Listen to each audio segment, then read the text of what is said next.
जेके media देखने वाले सभी दर्शकों का एक बार फिर से बहुत बहुत स्वागत है। तो लगातार हम आकलन करने की कोशिश कर रहे हैं जो पूरे जम्मू कश्मीर में नुकसान हुआ है, लेकिन अगर सबसे ज्यादा कहीं तबाही हुई है तो वो सांबा जिला है। सांबा जिला का कोई इलाका बचा नहीं है, जिसके चलते अब लगातार हमारे जो पब्लिक रिप्रेजेंटेटिव्स हैं, हमारे जो कंसर्न एमएलएज हैं या प्रशासन है, वो लगातार फौरी तौर पर आकलन जो वो कर रहा है नुकसान का, और केंद्र से भी टीमें जहां पर लगातार पहुंची हैं। लेकिन सुरजीत सिंह सिलाथिया जी जो कि कंसर्न एमएलए हैं सांबा के, इनसे जानने की कोशिश करते हैं कि किस तरह से नुकसान का इन्होंने आंकलन किया है, और लगातार जो भयानक तस्वीरें हमने देखी हैं वो इन्हीं की जुबानी सुनेंगे। और अब जो है लोगों को राहत देने की प्रक्रिया भी शुरू हो चुकी है। मैं यहां पर एक रिलीफ कैंप में पहुंचा हूं, यहां पर तमाम लोगों का नुकसान नोट किया जा रहा है। प्रशासन तक ये लिस्टें पहुंचेगी और उसके बाद केंद्र भी लगातार अपने एंड पर कार्य कर रहा है। जो एमएचए की टीमें यहां पर पहुंची हैं, लो लाइंग एरिया से लेकर अपर रीचेस तक जो है वो टीमें लगातार पहुंच रही हैं और तमाम नुकसान का आंकलन किया जा रहा है। सबसे पहले तो सर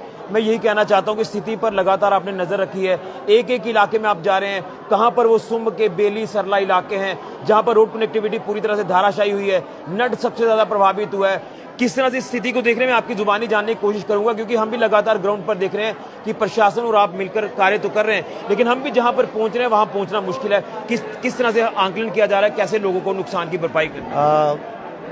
पहले तो आपको ये बताना चाहता हूँ कि ये बड़ी देर के बाद, कई सालों के बाद इतनी भीषण बारिश हुई है जिसने सारी रियासत को झंझोड़ के रख दिया है।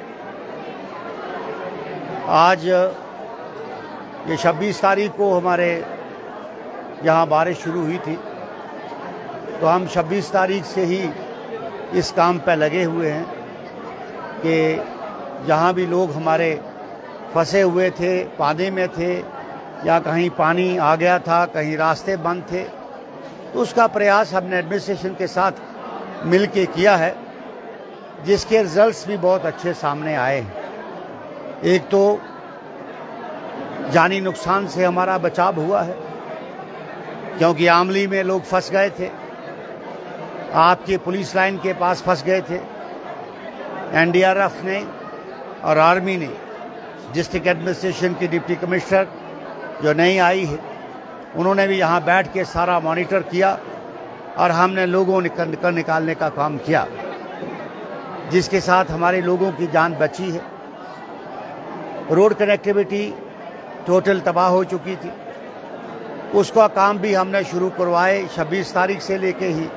लेकिन बदकिस्मती ये रही कि जब बारिश फिर रात को हो जाती थी तो स्लाइड जो है वो चल पड़ती थी, जिसकी वजह से रास्ता बंद हो जाता था। बिजली का काफ़ी नुकसान हुआ, पीने के पानी की पाइपें चली गईं और उसके मुताबिक सारा एरिया जो है ठप हो गया। बड़ी मुश्किल से कल से हमारे रिमोटेस्ट एरिया में हमारा बिजली का निज़ाम ठीक हुआ है, और आज सरना बेल्ट में माहौरगढ़ हो, आपका लवली हो, ये का एरिया जो है आज रात से चलाया गया है। इसी तरीके से हमारे सुंब की रोड को खोलने का प्रयास किया गया है। अभी कैड में पहाड़ी चल रही है, वहाँ 12 घरें हैं। मैंने सुबह डिप्टी कमिश्नर से बात की थी कि इमीडिएटली उन लोगों को एवैक्यूएट किया जाए। कल रात को भी हमने एक समोठे के सोडम के रामलाल जी को वहाँ पे स्कूल में शरण दिलवाई थी ताकि उसका घर बच जाए। काफ़ी बड़ा नुकसान हुआ है पहाड़ी क्षेत्र के अंदर, लैंडस्लाइड होने से मकान गए हैं और बहुत से नुकसान हुए हैं। कैड का स्कूल भी जो है वो गिर गया है। तो इसलिए हम हर जगह जाके कार्यकर्ताओं के साथ बैठ के, और जिन लोगों का नुकसान हुआ है उन लोगों के साथ बैठ के चर्चा करें कि क्या क्या हम सरकार की तरफ से इनको दे सकते हैं। यहाँ पे पानी जब आया तो हमने उसी दिन रात को लोगों को लिफ्ट किया और शिविर चलाए, चाहे यहाँ टाउन हॉल में हो, चिची माता में हो, बाकी जगह पे हो। तो हमने कोशिश की कि लोगों को जानी नुकसान ना हो और उन लोगों को रखा गया। जो भी सुविधा सरकार की तरफ से थी उसको भी भरपूर तरीके से जो है दिलवाने का काम किया गया।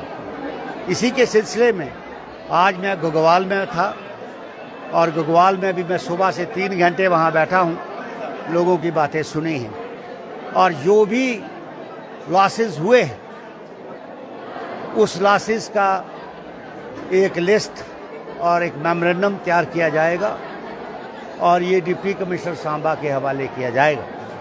उसी की कड़ी में आज मैं सांबा टाउन के अंदर आया हूँ और यहाँ टाउन के लोगों की बातचीत को सुना है और इनमें क्या क्या इनकी दिक्कत है उसको हल करने का भी प्रयास करेंगे और जो इनकी डिमांड्स हैं उन डिमांड्स को कंसर्न महकमों तक पहुँचाएंगे। लेकिन मैंने सर देखा ये जो आपदा आई है इसमें हमने पहले जब कोई ऐसे छोटे मोटी चीज़ें हो जाती थी तो लोगों का गुस्सा देखने को मिलता था, लेकिन मैं देख रहा हूँ कि ऑन टोज पहले दिन से ना कोई खाना खा रहा है ना कोई रेस्ट कर रहा है।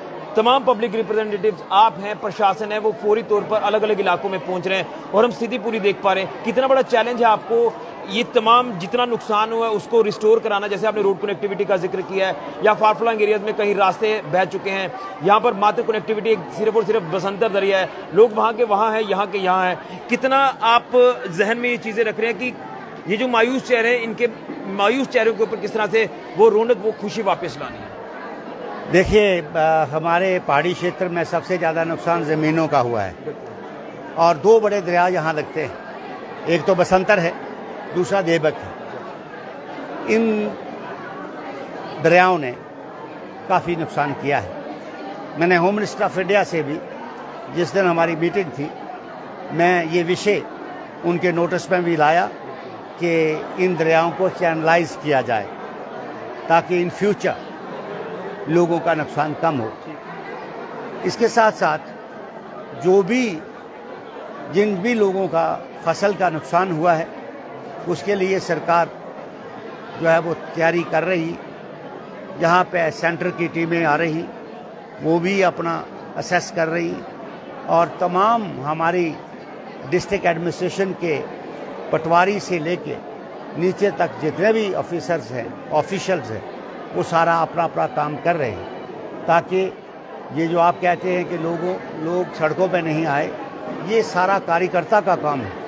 कोई जो NGO हैं वो निकले हैं, हमारे कार्यकर्ता निकले हैं, लोगों के बीच गए हैं और आपने देखा होगा 6-6 फुट पानी के अंदर भी हमारे मलबा उसके बीच भी हमारे लोग गए ताकि लोगों को निकाला जाए ताकि कोई नुकसान ना हो।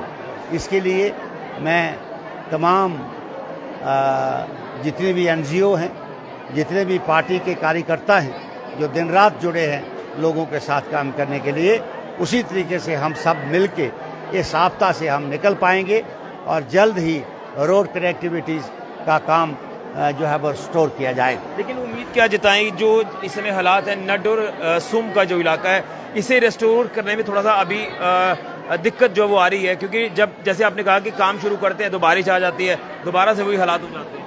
देखिए, ये जो रोड कनेक्टिविटीज़ का ताल्लुक है इसमें बड़ी ज़्यादा लैंडस्लाइड हुए हैं। हमने कहा कि कम से कम सिंगल रोड ही चल पड़े ताकि लोगों को आने जाने का, बीमार को, किसी को आसान हो सके। उसके बाद अभी मौसम साथ देगा तो मुझे लगता है कि 1 हफ्ते के अंदर सारी रोड्स जो हैं वो कंप्लीट होंगी, खोलने के काबिल। उसके बाद नुकसान जो हुआ है उसके लिए हम प्रोजेक्ट कर रहे हैं कि इन रोडों की कैसे वाइंडिंग की जाए, कहाँ पे रिटेनिंग वॉल होनी चाहिए, कहाँ पे क्या होना चाहिए ताकि उस सड़क को ठीक किया जाए और उसके बाद ब्लैक टॉपिंग की जाए ताकि लोगों को रास्ता ठीक हो सके। सरकार का सहयोग किस तरह से मिल रहा है आपको? देखिए, जो हमारी एडमिनिस्ट्रेशन है इसमें LG साहब ने बड़ी पैनी नज़र पे हर चीज़ को मॉनिटर कर रहे हैं और उन्होंने हर अफसरों को हिदायत दी है कि हर जगह पहुँचे,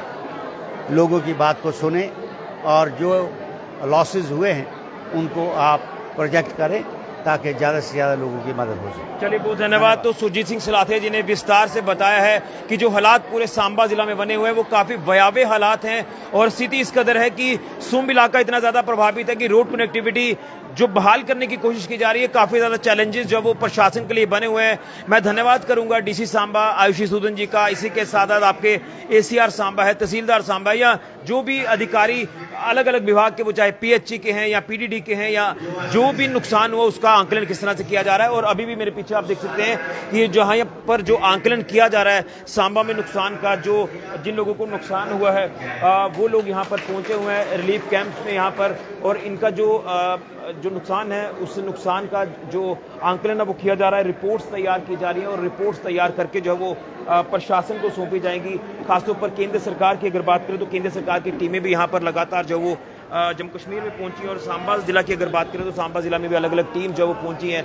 आप तस्वीरों में देख रहे हैं कि तमाम लोगों को जो राहत है वो पहुंचाने की जो कोशिश है वो की जा रही है। अब सवाल इस बात का है कि जो दिक्कत है वो एक कुदरत का कहर है, ये कुदरत की आफत है जो यहाँ पर हमें देखने को मिली है, जिसके चलते ये काफ़ी नुकसान हुआ है। तमाम लोग जो है वो अपना अपना जो नुकसान की भरपाई के लिए यहाँ पर पहुँचे हुए हैं। अब देखना ये कि कब तक हालात जो वो सामान्य होंगे और कब तक जो ये सिचुएशन है कंट्रोल में होगी, और लोगों के जो नुकसान की भरपाई है वो किस तरह से होगी, ये जो है वो देखने वाली बात है। तो ये आप तस्वीरों में देख रहे हैं कि तमाम यहाँ के जो कंसर्न विधायक है सुरजीत सिंह सलाथिया जी, वो लगातार लोगों के बीच में है और पूरे सांबा ज़िला की स्थिति उन्होंने बताई है कि इस समय के सांबा ज़िला के क्या कुछ हालात हैं। ये तमाम जो लोग हैं जो काफ़ी अफेक्टेड हुए हैं इस बाढ़ और बारिश के चलते, जिसके चलते लोगों के नुकसान का जो आंकलन है वो किया जा रहा है। तस्वीरें आप स्क्रीन पर साफ तौर पर देख सकते हैं।